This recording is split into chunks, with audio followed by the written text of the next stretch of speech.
Hi guys, welcome to the Facebook Live chat interview with Sam. Sam's been training with us for about 3 months now. 3 months, yeah. At Roark, and so we finally managed to time down to an interview. Yeah, it's been a long process, but we finally made it. They wrapped yesterday, right? Yeah, we did last night. We had our wrap party last night, and obviously I didn't touch anything. No. You look surprisingly fresh. Yeah, there were no hamburgers either. Okay, so basically the whole point of this is not just to have an interview with this guy, but rather to actually give the people watching some takeaway, solid advice on training, diet, lifestyle, etc. Yeah. So the first thing we wanted to speak about is tell us about My Peak Challenge. For those who don't know, what is it? Yeah, I appreciate that. So My Peak Challenge is a healthy lifestyle subscription service that we started a couple of years ago. I basically wanted to sort of share my love of the outdoors, of training, of like challenging myself, and with my trainer in Scotland, John Balvanesi, Everyday Athlete. Where is that in Scotland? That's in Glasgow. That's where I train. You might see some stuff on my Instagram, which is basically him beating me. But actually, his style of training is very similar to Roark, and we've actually had some inter-gym challenges and competitions, which are great. So we launched this year with a subscription service. It's a 12-month subscription service. You get a daily video workout, food plan. Daily. Wow. You get all the exercises. Should be totally scalable to anyone. So we have people in there with disability issues. We have people there who have never been to a gym. We also have an Olympic athlete. We've got people that train a lot. So it should be scalable. But also the other side to it is a charity aspect. We wanted to help yourself while helping others. So 50% of all the subscription service goes to Bloodwise, which is our chosen charity. And also people then train towards their own specific peak challenge, whatever that goal is. And why, on that point, why did you call it My Peak Challenge?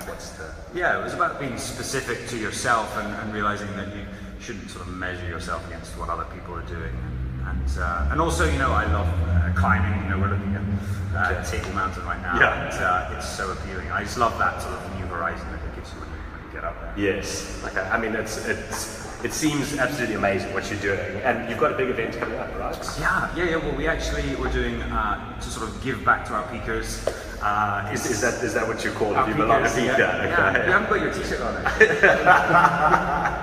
Okay, you are. In September we are doing a gala event in Scotland. 2 days. We've got hiking, we've got workshops at Everyday Athlete. We've got some non-physical challenges as well, and then it all ends up at Kelvin Hall, which is a beautiful old building in the centre of Glasgow. We're going to have a big ceilidh, a big Scottish dance, and there may be some whiskey. That's amazing. Jeez, it's how many? I mean, has it grown how you thought it would? Are you happy with what it continues to do? Yeah, it's been incredible. I mean, I think the great thing about your gym and about places we train at and with My Peak Challenges, it's all about community as well. We have this great online community where people support each other. We have a private Facebook group where people can share their challenges or what's troubling them, or their success stories, or their tips for other people as well. And they meet other peakers around the world to sort of join up and go and hike.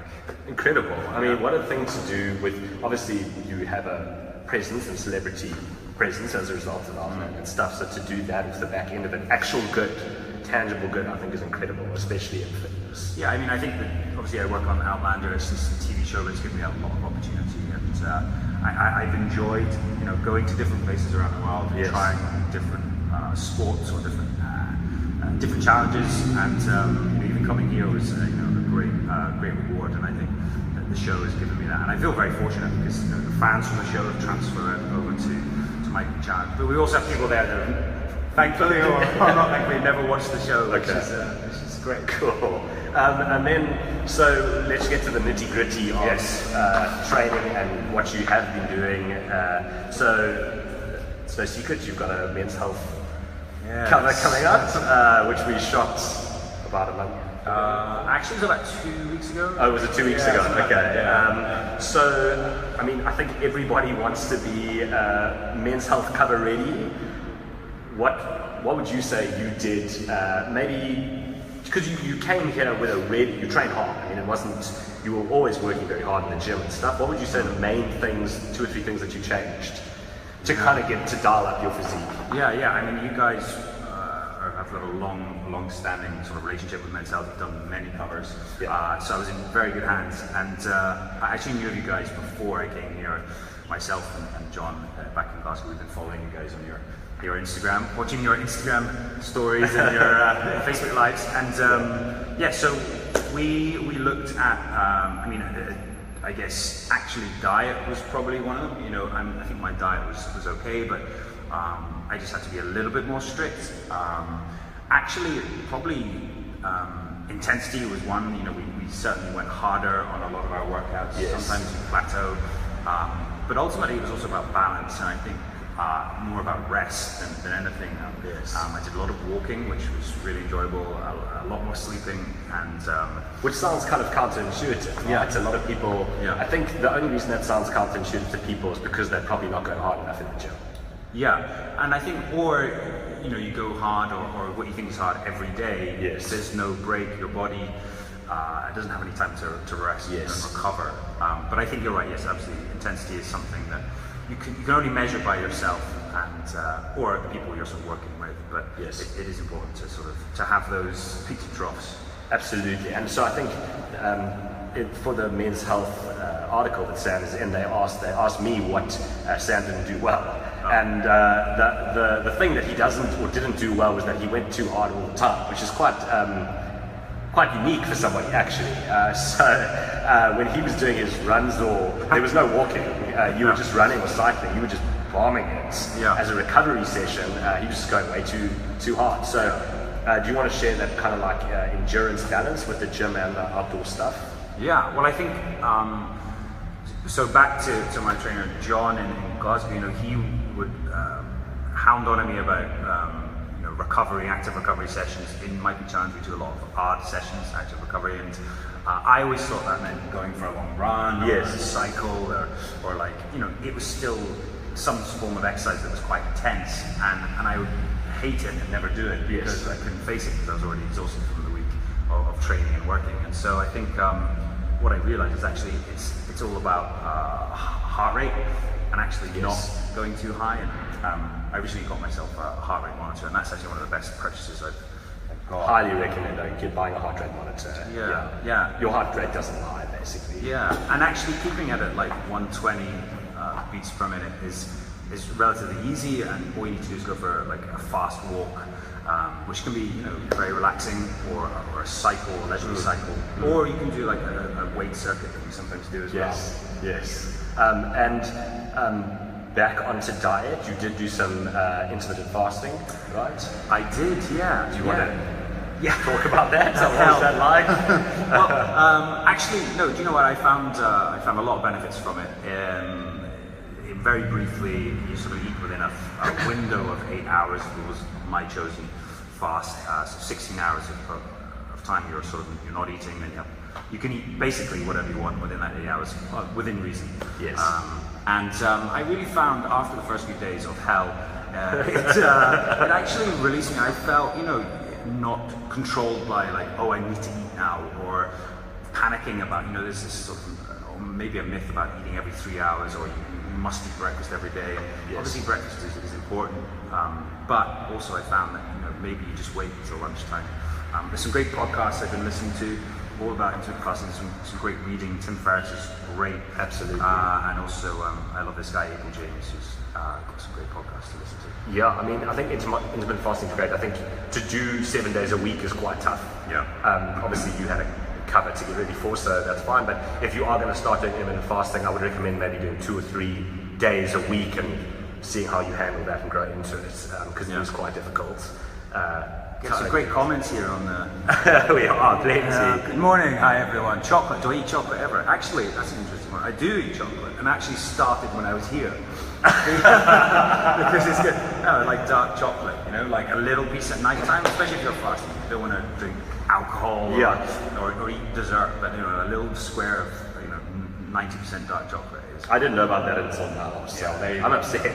But you know, a piece of it, I mean, it's got great health benefits. It does. And so you don't have to be the person at your friend's wedding eating almonds while everyone else is like enjoying their meal, you know? Like, it's like essentially about balance, right? I mean, but it's only balance if you are working hard enough. Yes. At least 3 days a week. Absolutely, you know, and I think that's the point. Yeah, you have to work hard and deserve those rewards. Exactly. And then, what would you say are the benefits outside of the physical? At least that's what we preach, and I think John does as well. Yes. The psychological benefits that you have from when you get fitter and stronger, and how that ripples into other aspects of your life. Have you found that? I think absolutely. You know, I think a lot of my walks, I go on my own, and there's a beautiful country here in South Africa, and I sort of listen to a podcast, and actually it's very relaxing, which then obviously transfers into, you rest more, you relax more, and then obviously my job on a TV show that I'm shooting, it would transfer into that. I was more relaxed at work, I had more energy, and certainly being physically fit, it just benefits every other part of your life. You know, you feel more confident, you feel more relaxed. Yes, yeah, I would agree. And then, so I think a lot of people, I certainly had this misconception before I started working with actors. I thought they had it all teed up for them. I thought like it was just super easy for them to get in shape because they would have like a dietitian and set times to train or whatever.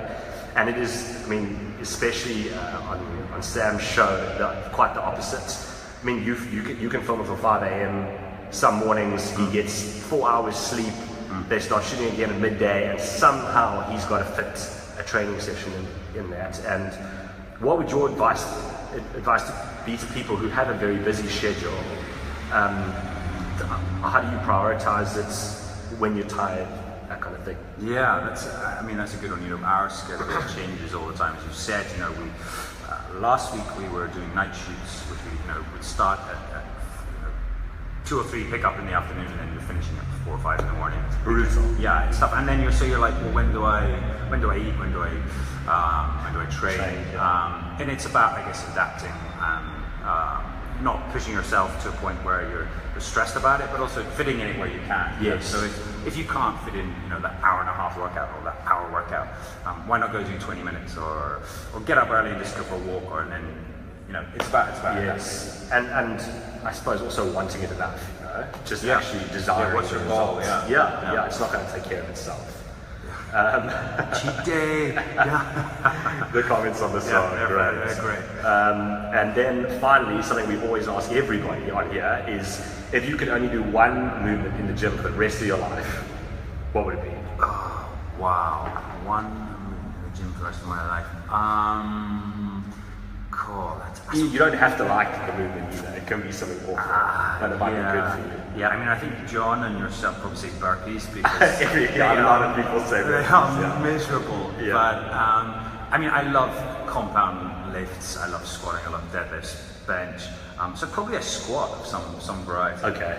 So you can do front squat, back squat, overhead, and then you just have the smallest chest in the world. Smallest chest, but it's something I've been thinking about at the moment. Trying to train my posterior chain as well, and the deadlifts and stuff. But it's a great. It works your abs. It does. It does. It gives you so much benefits as well in the rest of your life if you've got a strong ass. And a strong ass is to where it's at. Okay. Well, that's kind of it from us. Just to say thanks for all your hard work over the past 3 months. Thanks. It's been an absolute pleasure to work with. The pleasure's mine. Really hoping to see you back here soon. Yeah. Otherwise, I plan to come over and see you guys in Glasgow. So. Yeah, we'll do it. Maybe we'll do a Facebook Live from Glasgow. Yes, you guys can get schooled again. And we'll train you. And thanks to everyone for tuning in. Thank you, guys. Lots of little love hearts there, little likes. And thanks to Sam for his time. Okay, guys, have a great weekend.